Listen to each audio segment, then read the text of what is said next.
It seems like you hear about it more and more these days. The great resignation, quiet quitting, people rethinking their jobs and what they do since the pandemic. And companies are scratching their heads trying to figure all this out, how to save money, how to retain their employees, how to increase profits and productivity, while at the same time keeping their employees happy and wanting to stay. So I had a great conversation with the global HR manager with ABB, April Whitson, and on her new book, The Stay Challenge, about how companies can line their values up with their employees.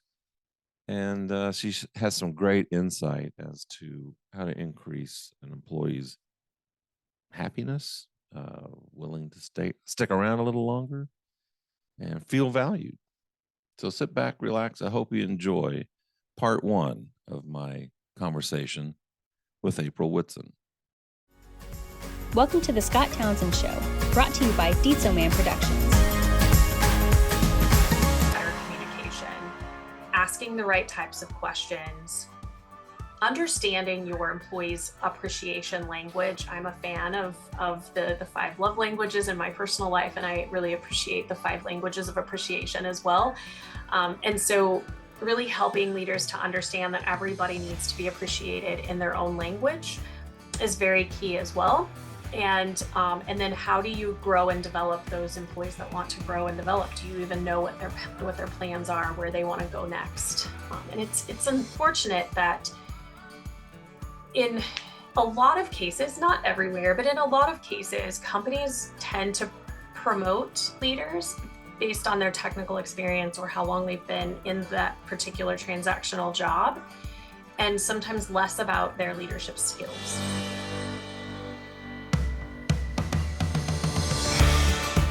Hey, this is Scott Townsend. Welcome back to the Scott Townsend Show. And today I have with me a good friend and an HR guru, April Whitson. April, how you doing? I am good, Scott. Thanks for having me. How do you feel being a guru? You know, I've never heard it put that way. I try to call myself an expert from time to time just because it's important, right? I put a lot of years into this profession, so I Yeah. should have the ability to say expert. But guru is fun. That's a fun word. So you and I have worked together before. Full disclosure, that was a lot of fun. Your background, just a quick rundown, Cessna and then Amazon and then ABB, all in the HR realm. So now you're like global HR, like that sounds like something from a video game or something, you know, Bowser from Mario Brothers. Yes. She's global. And also now you're, starting off with, a new endeavor, an employee experience and workplace culture expert, and you're stepping out into the world of book writing. Yes, I am. That's what you're here today for. So let's go right into it. The first question I have for you, like I ask everybody, is what'd you have for breakfast? I had 2 pieces of cinnamon sugar toast. That's good. Yes, I haven't had cinnamon sugar toast in a long time, and Boy, I haven't either. You know, my youngest son was home a while back, and we got on this topic of cinnamon toast, and I used to make it for them when they were little, and my youngest is 26 now, so it's been a long time. Yeah. And for whatever reason, I was like, I should get my cinnamon sugar shaker out. It hasn't even been out of the cabinet in so long. And so it was kind of a reminiscent morning. I reminisced about what it was like to make cinnamon toast all those years ago for my kids. And with lots of butter. Lots of butter. That's right. It was good. All right. So now we're talking about you're working on this project, the Stay Challenge. Yes. This is something near and dear to your heart. I know from having worked with you before, this is a kind of a passion project. And just give us a little rundown on the Stay Challenge. What is the Stay Challenge? So it definitely is a passion project.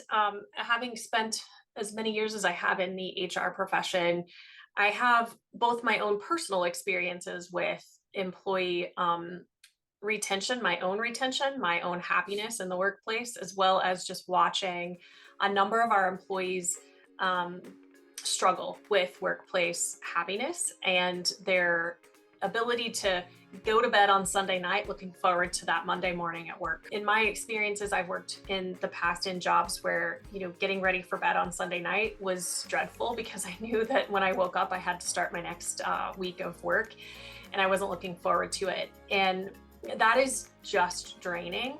It's draining on my mental well-being. It's draining on my productivity. I'm not as productive in that type of a situation.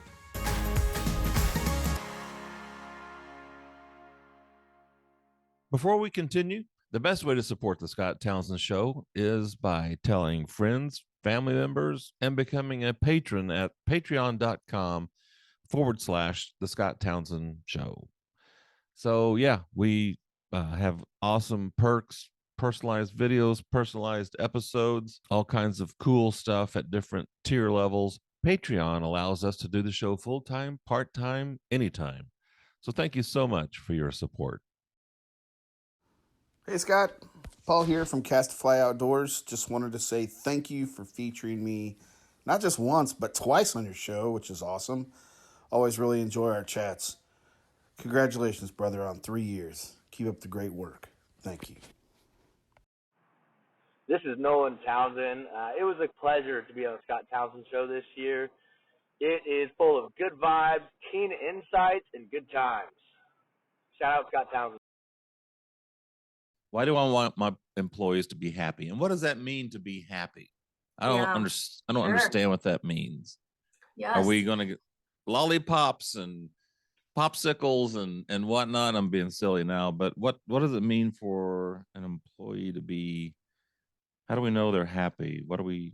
Right. Yeah. So great question. So, and it's interesting you bring up like popcorn, or you didn't say popcorn. Popcorn came into my mind because we have popcorn in our location. Right. But popsicles, etc. It's not about the pizza party. Those things are important. I think that it is important to give people a break from work. I think it's important to recognize them in various ways. And if that means you have a special, you have the ice cream truck show up at the factory and you provide ice cream one day to recognize and thank them, that's great. And I think those things are very important, but it's not about the pizza party. It's not about the ice cream truck or the popcorn. It goes deeper than that. And so it's really building a culture of happiness that allows the employee to feel cared for. So first and foremost, I'm going to be happier if I know that my direct line manager and the organization care about me. I don't How do you want know to that? well, me personally, I know that from my own personal experiences working in an environment where I was just a number versus working in an environment where my direct manager took an interest in me and my dreams, helped me to pursue my goals and wanted to see me grow and develop. So I know from my own personal experiences, and then through my connections on in the workplace. So with employees from all generations too, might I add. So I do some mentoring of employees at various points in their career. So early career people, later career people. And in those conversations, when we're talking about like what keeps you here, when I do what we call a stay interview, or I have a conversation with them about why do you stay, most of the time the answers revolve around some form of care. Somebody cares, somebody is showing that they care. And so it's really being able to demonstrate that. Leaders need to be able to demonstrate that. And that happens in different forms. There are people who very much appreciate and feel cared for when they do get maybe a pizza party. But it's more about, is the company recognizing the work that I did and the value that I brought to the organization? And that's why they're bringing in, a lunch for everyone. Some employees need to be developed. They want to have a constant development plan. They want their leaders to be very involved in growing them as a professional, as an individual contributor, as a leader. And so it's about making sure that you're having the right plans in place for those types of employees. There are some employees that are very content with the job they're doing. They don't necessarily want to grow, but in the end, they still want to know that that person cares about them, cares about them as a person, but cares about them also in respect to how they're performing and what types of behaviors they have at work. So being able to have good conversations, which is where ultimately my book really takes you, is how are you having how are your one-on-ones? What types of conversations are you having? What kinds of communication do you have with your employees?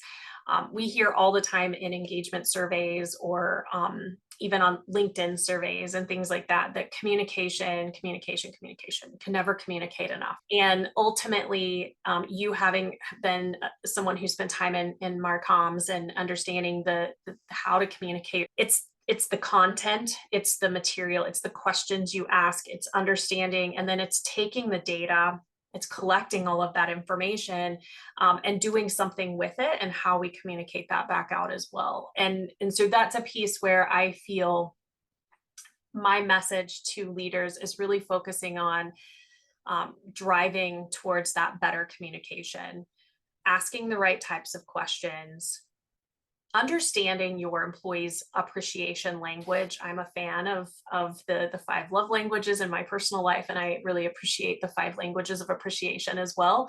And so really helping leaders to understand that everybody needs to be appreciated in their own language is very key as well. And then how do you grow and develop those employees that want to grow and develop? Do you even know what their plans are, where they want to go next? And it's unfortunate that in a lot of cases, not everywhere, but in a lot of cases, companies tend to promote leaders based on their technical experience or how long they've been in that particular transactional job, and sometimes less about their leadership skills. Mhm. And then we tend, in our organizations, we tend to not grow them on the leadership side. We tend to not develop them and give them proper leadership training. And so they just know transactional, they just know technical. They know how to, maybe they know how to read a P&L, and the most important things they talk about are revenues and orders and profit. And that's what they're really driving towards. Or they know what their KPIs are, and that's the easiest thing for them to talk about with their teams. And so they talk a lot about the KPIs, about where they're headed, but less about that employee and the value that that employee is making on the KPIs or the P&L. And all that's important. I mean, It's that's very important. yeah. Absolutely. So those conversations do have to be had. Absolutely. Are you asking me to be best friends with my staff? Oh no. No. In fact, quite the opposite. I'm always telling leaders, please don't connect with your employees on Facebook. It's really not the smartest thing to do to connect with people on that type of social media. LinkedIn is fine. It's more of that Right. professional platform, but Instagram, TikTok, Facebook, it's probably best not to connect with them, because you need to have that balance between, boss, if you will, what I would prefer to say leader, Mhm. and manager versus friend. Because in a good one-on-one conversation, for example, you're going to talk about the person. You're going to talk about how they're doing. You're going to understand what's their well-being. How are they doing? How is the stress levels? How's the family? You can ask these types of things because you should care about those things. We should care about the things that are going on in our employees' personal life, because we can't shut it off. There was an old saying, you needed to check that hat at the door. That isn't reality anymore. That whatever's happening at home, whatever's happening in our personal lives, it's going to impact us at work. And so we need to be aware. We need to care. And so as a leader, we need to be caring enough to ask and check in and make sure things are going well. But in that same one-on-one, there should be a section of that agenda where we're talking about performance. We're talking about how we're doing against a project deadline, et cetera. And then we should be talking about what's next for them. What are their career aspirations? Where are they headed? So you kind of get into this routine where the one-on-one definitely talks about how we're doing as an employee, but then we balance that with how are we doing as a person. And by just asking questions about how your family's doing does not contribute to you being their best friend. There's a line that has to be drawn there. When you're unpacking the 101, the one-on-one is to find clues to things that are important to the employee so that you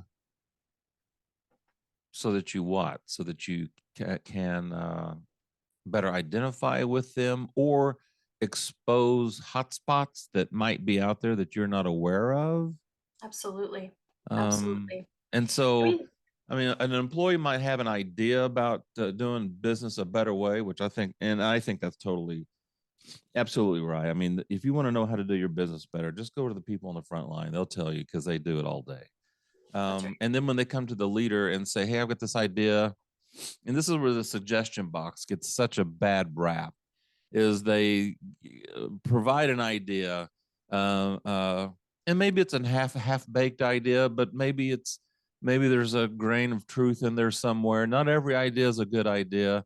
You just have to know that. But there's, even if it's a bad idea, to appreciate the contribution the employee is making and let them know that, maybe we can do that later, or here's the reason why we're not going to do that, and I'm just be upfront with you and real. I'm not going to sit there and go, good idea, we'll look into that, when good and well you're not going to. Just tell them I'm not going to, because it doesn't make any sense. But a lot of times employees have good ideas. What do you do with the good ideas? And then no one acts on that idea. Then it makes you Yes. feel like you've not been heard, that you're not valued, that you don't know what you're talking about, that this is above your pay grade. Yeah, And there you go. There's my rant. absolutely. Yes. No, it's very true. And I think one of the things that leaders, what I try to really encourage leaders to do too, is to think about the employee culture that they're creating. I mean, they are an employee as well. As a leader, you are an employee as well. And so reflect as well on your own happiness, your own situation. And if it's not where you want it to be, then you should be asking why and what are the things that I'm missing, and then am I doing those things for my employees? Because oftentimes we replicate the behaviors that are kind of bestowed upon us. So if our leader is treating us one way, we tend to treat our people the same. It kind of trickles Mm-hmm. downhill, if you will. And so and then the other thing with really just knowing your employees and caring about your employees, there's a couple of other things that happen. We tend to learn a lot about an employee's values. We learn about their beliefs. We learn about their purpose. If you have, um, for example, in through the pandemic, we lost a number of female employees in nationwide, likely globally, but I'll speak only to the nation. But we lost a lot of women in the workplace through the pandemic. And coming out of the pandemic, there's still a large number of women who've opted to not go back into the workplace. And some of the things that we hear in talking with some people, I have some friends who have not returned back to the workplace, and a lot of the issues and a lot of the reasons revolve around kind of their values, their beliefs, their kind of purpose in why they're here. And during the pandemic, people had opportunities to kind of reflect on those values, those their purpose in life, if you will. And if the company's values or the company's purpose is not really aligning with where they want to go in life, then they're not going to join, they're not going to be joining you. So one of the things that I like to tell leaders is that it's really important for you to pick up on those things when you're having conversations with your employees around what is it that's important to them, what types, and if you're having conversations, you're checking in, and you learn that through conversation that they have two children at home, and that maybe you pick up that their number one purpose is to be the best mom they can be, or the best dad that they can be. You pick up on those types of things, and then you have to understand, how is the culture that you're establishing in the workplace for that type of person to thrive? Are you expecting, them to be workaholics because you might be a workaholic? Are you allowing a flexible work environment where that employee feels empowered enough to be able to get their work done, but not so structured that they have to be, clocked in from 8 to 5, if you will? Are we allowing some flexibility? Do we have situations where moms or mothers in the workplace, or even fathers who have opted to stay home as well? Are we looking at the flexibility of doing a 9 to 3 shift as opposed to a full-time shift? Let them take their children to school and pick them up from school, and we still can get some great valuable work and experiences into our organization by being more flexible. So again, if we spend the time knowing our people and knowing where their passion lies, knowing what their values are, by just checking in with them, we can create those cultures that are definitely going to drive a more positive employee experience, which is going to keep them wanting to come back. It'll keep them going to bed on Sunday night excited for Monday, right?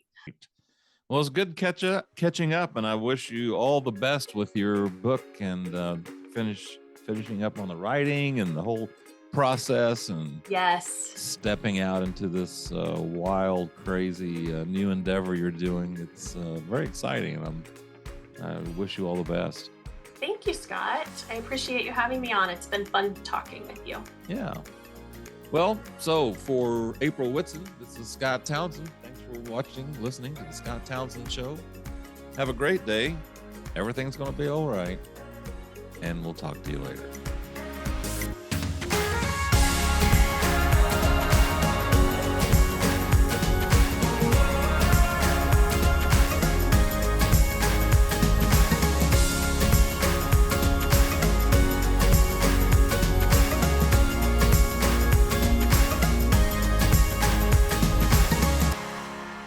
The Scott Townsend Show is a Dietzo Man production. For more episodes, visit the Scott Townsend Show YouTube channel, listen on Apple Podcasts, or wherever you listen to your favorite shows.